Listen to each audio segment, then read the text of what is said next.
बिस्मिल्लाहिर्रहमानिर्रहीम। तमाम सुनने और देखने वालों को मेरी तरफ से अस्सलामु अलैकुम वरहमतुल्लाहि वबरकातुहू। मेरा नाम अमजद हुसैन है। मैंने बीएस मैथ किया हुआ है और मेरे पढ़ाने का एक्सपीरियंस जो है वो 7 साल है। मैंने 2013 से पढ़ाना शुरू किया है। मैंने अपना एक यूट्यूब चैनल बनाया हुआ है। यूट्यूब चैनल का नाम है मैट्रिक मैथ सॉल्यूशन। आप लोगों से रिक्वेस्ट है कि आप मेरे चैनल को सब्सक्राइब भी करो और बेल आइकन की भी दबा दो ताकि मेरे आने वाली हर वीडियो आप लोगों तक बआसानी पहुंच सके, आप लोग उससे फ़ायदा उठा सको। तब तक के लिए इजाज़त चाहता हूँ।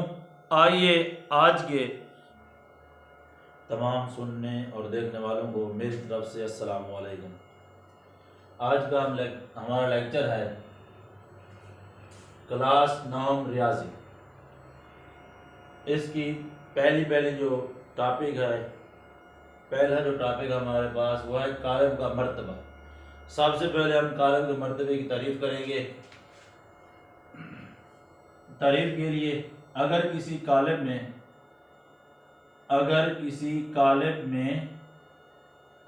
m कतारें और n कॉलम हो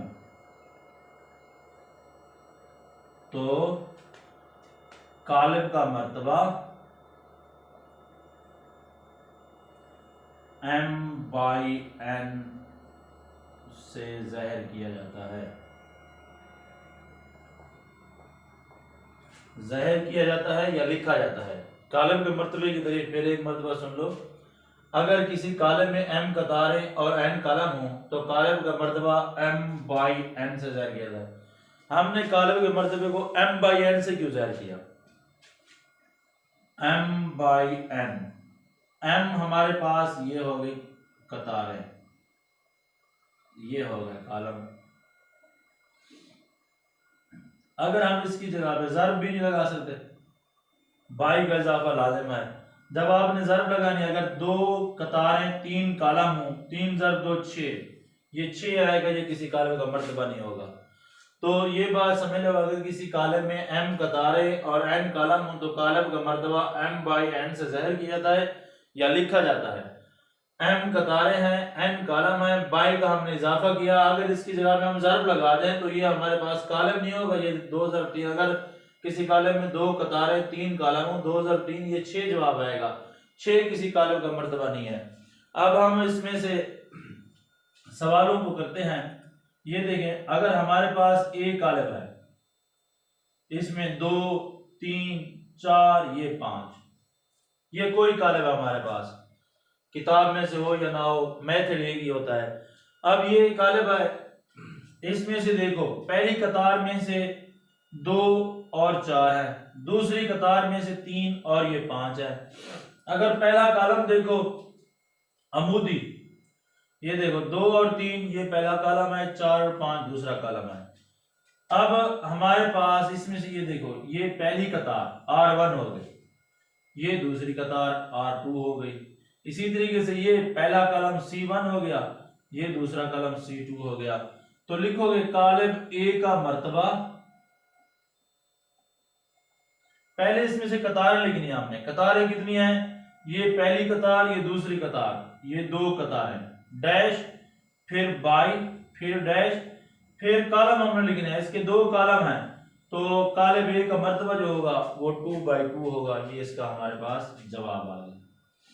अब हमारे पास कतार और कॉलम क्या है? किसी भी कॉलम में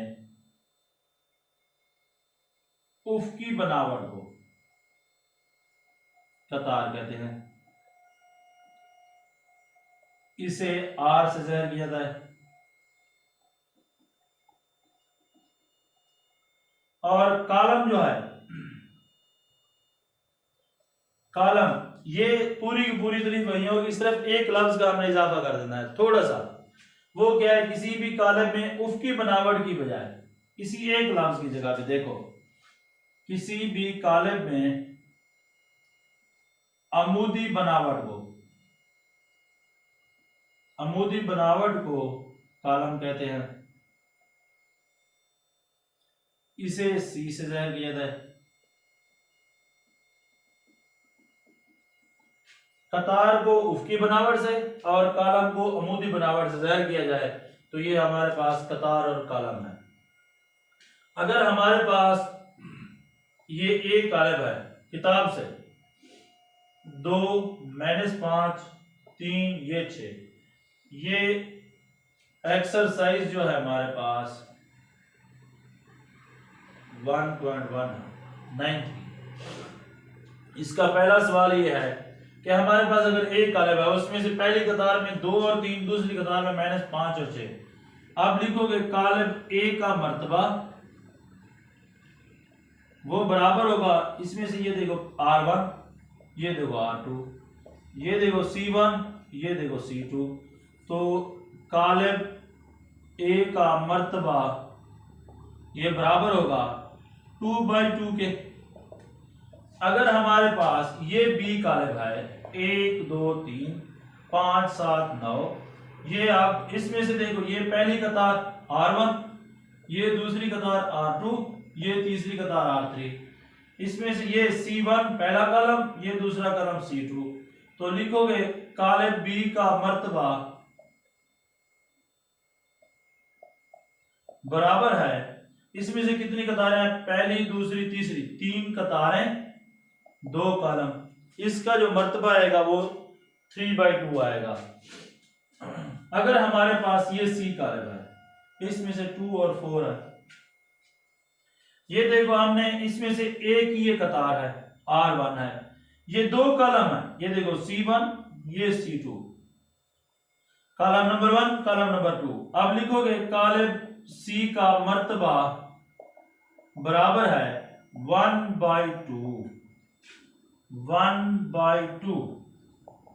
ये देखो पहली कतार एक ही कतार है, इसमें से वही एक कतार आ गई, 2 कॉलम हो गए इसमें से। अगर हमारे पास डी कालब है, ये है, अब देखो इसमें से डी कालब में से तो एक ही कतार है R1 है, एक ही कॉलम है C1 है, तो लिखोगे कालब डी का मर्तबा बराबर है 1/1। ये हमारे पास इसका जवाब आ गया। अब है हमारे पास H कालब 213046, ये देखो ये किताब में से है। अब देखो इसमें से ये पहली कतार, ये दूसरी कतार R2, ये C1, ये C2, ये C3। अब लिखोगे कालब H का मर्तबा बराबर है, पहली कतार दूसरी कतार, 2 कतारें हो गई बाई 3 कॉलम हो गए, 2/3 इसका ये मर्तबा आ गया। एक मर्तबा फिर देख लो, किसी दोस्त को समझ ना आई हो। कॉलम का मर्तबा, अगर किसी कॉलम में m कतारें और n कॉलम हो तो कॉलम का मर्तबा m/n से ज़ाहिर किया जाता है। m से मुराद कतारें, n से मुराद कॉलम, बाई का हमने इजाफा खुद करना है और ज़र्ब नहीं लगा सकते, नहीं तो 2 × 3 ये 6 हो जाएगा। अब हमारे पास एक सवाल है, a बराबर है 2 4 3 5। अब पहली कतार में से 2 और 4 हैं, ये देखो ये 2 और 4 है, पहली कतार होगी R1, ये दूसरी कतार हो गई 3 5, ये 2 कतारें हो गई। अब इसमें से ये पहला कॉलम, ये दूसरा कॉलम, 2 और 3 ये कॉलम, ये उफ़क़ी बनावट है 2 और 4, ये 3 और 5 उफ़क़ी बनावट। उफ़क़ी बनावट को हमने कतार कहा, अमूदी बनावट को 90 के ज़ावे के ऊपर, ये 90 के ज़ावे के ऊपर जो आती है वो अमूदी बनावट होती है। अमूदी बनावट को हमने कॉलम कहा, उसे सी से ज़ाहिर करते हैं अमूदी बनावट को। ये R1 R2 2 कतारें, C1 C2 2 कॉलम, 2/2 इसका मर्तबा आ गया। अब हमारे पास एक और सवाल है, a बराबर है 2 3 5 6। अब इसमें से देखो ये पहली कतार R1, ये दूसरी कतार R2, ये पहला कॉलम C1, ये दूसरा कॉलम C2, तो कॉलम A का मर्तबा 2/2 हो गया। अब हमारे पास B कॉलम है, इसमें से 1 5 2 7 3 9, ये सारे के सारे आ गए। अब इसमें से उफ़क़ी बनावट 1 और 5 ये R1, दूसरी उफ़क़ी बनावट 2 7 ये R2 हो गई, तीसरी उफ़क़ी बनावट 3 और 9 R3 हो गया। अब हमने अमूदी बनावट को देखना, ये सारी अमूदी बनावट है, 2 1 2 3 ये अमूदी बनावट, ये C1 हो गया। अब दूसरी अमूदी बनावट ये है 5 7 9 ये C2 हो गया। कॉलम बी का मर्तबा, ये 3 कतारें हैं बाई 2 कॉलम है, 3/2 इसका मर्तबा आ गया। सी कॉलम बराबर है 2 4 एक ही है, तो इसमें से उफ़क़ी बनावट एक ही है, ये R1 हो गया।